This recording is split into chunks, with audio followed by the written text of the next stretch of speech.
ప్రభునామనకు ఘనత కలుగును గాక. కీర్తనలు 107:11 వాక్యం చదువుకుంటున్నాం. బాధ చేతను ఇనప కట్ల చేతను బంధింపబడిన వారి చీకట్లోను మరణాంతకారంలోను నివాసం చేయు వారి హృదయమును ఆయన ఆయాసం చేత కృంగజేసెను. వారి కూలి ఉండగా సహాయకుడు లేకపోయిన కష్టకాలమందు వారి యెహోవాకు మొరబెట్టిరి. ఆయన వారి ఆపదలో నుండి వారిని విడిపించెను. వారి కట్లను తెంపివేసి చీకట్లో నుండి మరణాంతకారంలో నుండి వారిని రప్పించెను. 11-14 వరకు వాక్యాలు మనం చదువుకున్నాము. ప్రియమైనటువంటి దేవునిలారా, మనుషులకు ఉన్నటువంటి కట్లు బంధకముల గురించి మనం గమనిస్తున్నాం. శరీరానికి కలిగేటటువంటి బంధకం మనుషులు కలుగు చేసేది. ఆత్మకు కలిగేటటువంటి బంధకము పాపం వల్ల కలిగేటటువంటి బంధకము మనం గమనిస్తున్నాం.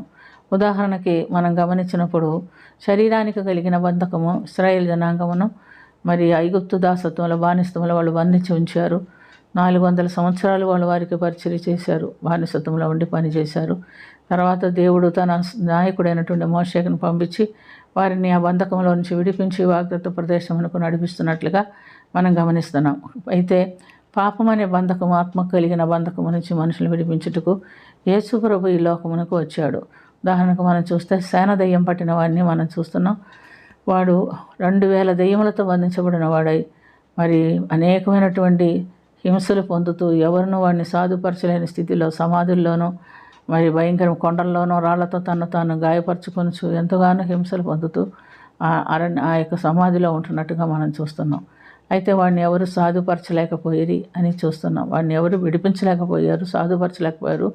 యేసు ప్రభు ఒక్కరే వచ్చి ఆయనకి ఆ కట్లలో, దెయ్యపు కట్లలో నుంచి, ఆ పాపపు కట్ల నుంచి ఆయన్ని విడిపించినట్లుగా మనం చూస్తున్నాం. కాబట్టి ప్రియమైనటువంటి దేవునిలారా, బాధ చేతను కట్ల చేతను బంధింపబడిన వారైన వారికి దేవుడిని మొరబెట్టినప్పుడు దేవుడు వారిని ఆలకించి విడిపిస్తాడు. మనం కూడా ఎటువంటి వారమైనా అలాంటి పరిస్థితిలో ఉన్నప్పుడు దేవునికి మొరపెడితే దేవుడు సహాయం చేస్తాడు. కనాను స్త్రీని కూడా మనం చూస్తున్నాం. ఆమె కుమార్తె కూడా దయ్యం పట్టిన దయ్య బంధకంలో ఉన్నప్పుడు ఆమె వచ్చి యేసుప్రభుని వేడుకుంది. ఆయన కుక్కల రొట్టె తీసి మనుషుల రొట్టె తీసి కుక్కలకి ఇవ్వటం యుక్తం కాదన్నప్పుడు ఒక్క పిల్లలు కూడా మనుషులు పడేసే వాళ్ళ మీద నుంచి పడే రొట్టె ముక్కలు తిని బ్రతుకుని ప్రభు అని తను తాను తగ్గించుకొని యేసు ప్రభుని బ్రతిమాలినట్టుగా మనం చూస్తున్నాం. అట్లా ఆమె దేవుణ్ణి అడిగి తను తాను తగ్గించుకొని బ్రతిమాలుకొని తమ కుమార్తెకు ఉన్నటువంటి ఆ దెయ్యపు కట్ల నుంచి విడుదల పొంది ఆమె ముందుకు పోతున్నట్టుగా మనం చూస్తున్నాం. కాబట్టి ప్రియమైనటువంటి దేవునిలారా, మనకు కలిగినటువంటి పాపం అనే బంధకము నుండి విడుదల పొందుటకు మనం యేసు ప్రభువును ఆశ్రయించాల్సిందే. వేరెవరు మనకు పాపము నుండి విడుదల ఇవ్వలేదు. ఎందుకంటే మనిషి కుమారునికి పాపములు క్షమించుటకు అధికారం కలదు అని మార్కు సువార్త 2:10 వాక్యములో మనం చూస్తున్నాం. మందుల ద్వారా స్వస్థత పొందని కొన్ని జబ్బులు ఉంటాయి. వాటికి దేవుడు తప్ప స్వస్థత ఇంకెవరు ఇవ్వలేరు. పక్షవాయు గలవాన్ని మరి ప్రభు దగ్గరికి మంచం మీద నుంచి పై కప్పు విప్పి దించారు. వాళ్ళ విశ్వాసం చూసి వీరి విశ్వాసం గొప్పదని చెప్పారు. కానీ అతనికి ఆ పక్షవాయు పాపం వల్లే వచ్చిందని ఎవరికి తెలియదు.